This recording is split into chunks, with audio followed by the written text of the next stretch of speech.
আর last sir আপনার আজকে মেটা দেখছি মাঝে এলো আমাকে এক ভাই আছে এসপি বুঝছেন, সে অনেক জায়গাতে মানে ট্রান্সফারেতে বেড়াইছে কিন্তু লাউ গাছ বানায় খাতে পারেনি। তাই এবার আমার কাছে আইছে যে আমার একটা চারা দে, চারা আচ্ছা দিলাম মেয়ে বাইরে দেওয়ার পরে মনে করেন আমার কাছে লাউ ধরে গেলে কিন্তু উনার ধরল না, কারণ পরিচর্যা একই বীজ একই স্যার আমি জমি তুটো দিলাম, এই ভাষা গুলো খাইয়ে গেছে ভাই।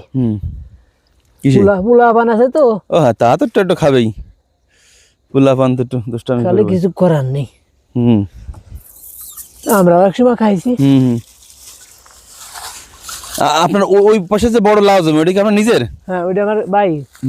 সত্যি কথা বলতে কিচ্ছু ছিল না বুঝছেন, এই চাষবাস করে আমি এই গরু চাষ করতাম জি, আর এই সবজি চাষ করে যা কিছু আছে ওই জমিটা কিনা। বাড়িতে ঘর দিতে পারিনি, তবে ঘর হয়ে যাবে আল্লাহ দিলে, তা তো অবশ্যই।